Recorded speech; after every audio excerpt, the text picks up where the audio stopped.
So I'm Shibu Paul. I'm VP for International Business for Array Networks.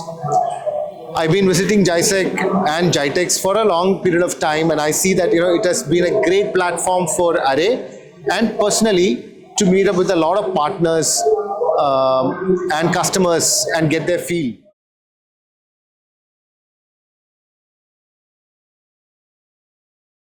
So in Gisec, I think cybersecurity being the theme, this year we are looking at, say, one of the things that we have seen, which is not very open in the public, is that the data exploration which has happened in the last 10 years. If you look at last 2 years, the amount of data that has been generated is almost double of what is generated in the last 10 years.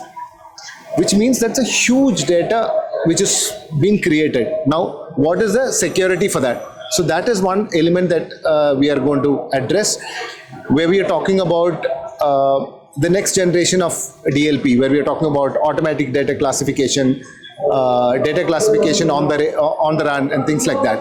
So that is one product that we are kind of announcing. Second is, we had a product which was a remote access product. Now it has been evolved from remote access to zero trust remote access. That we are seeing a huge, we just launched it last week in the US, RSA. I'm proud to say that we've got a very large order from a very reputed company.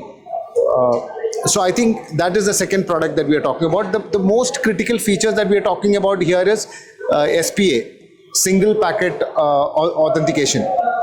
Which means, to give you an example, if I am trying to access an application, today your ports are visible to the end customer. So if you do a scan, you can actually get the port and then do malicious activities. When you're using a SETI-AG, we use something called as a SPA, single packet authentication, which means they completely blind you the ports. So you do a port scan, which is one of the easiest way to access these sites. It will be completely mapped, and then we use multi-factor authentication, we use your device authentication, two-factor authentication, certificate-based authentication to kind of enhance the security. And then contextual based, if you are based out of the UAE, and then the system knows that if it is UAE, then I know the time zone, I know the location. So if there is an access which is happening from, say, Turkey, then I do a double authentication again. So those are some of the features that we have brought in. I think that enhances the security for most of the organizations. And third, which is our core product, which is load balancing. Today, as I said, right, there is a huge data which is getting generated. You look at the encryption standards, we are right now at TLS 1.3. So the encryption standards are going to keep growing up. So you need a device at your backend, at an application layer, which can handle that kind of throughputs.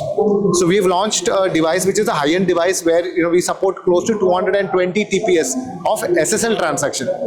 So today, if you ask me what is the biggest strength, is the ability to handle encrypted traffic. So I think these are the three solutions that kind of we are positioning in the market for Gisec.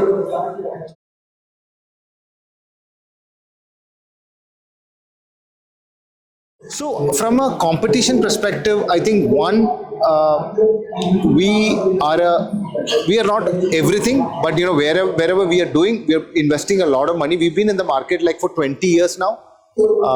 We started this company as a SSL offloading company. We have kind of increased that. Today, I'm proud to say that the largest real-time payment system in the world runs behind our boxes. I don't have to name the country and so where we are talking about billions of transactions happening at a real-time basis, and we are supporting that. So I think SSL transaction and ability to handle that is today the one of the key. Second, I think from a channel perspective, we are a completely channel-driven company.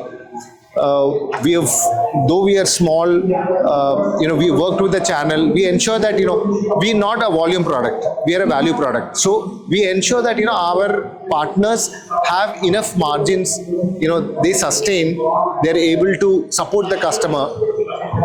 Then we are a company, we have invested much more on our professional services, on our implementation team, on our support team, more than our sales team. So we have only a couple of sales guys, but we have a huge army of PS team, professional services team. We have an army of implementation team and support team. I think that has been our pedigree. So if you look at our history, we have more than 90-95% of customer retention.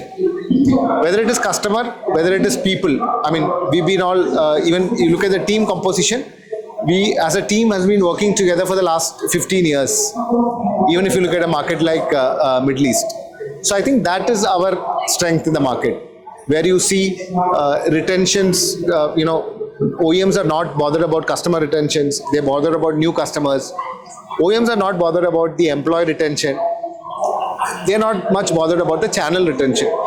So I think these three elements from our perspective makes a lot of difference, and that's what we focus on.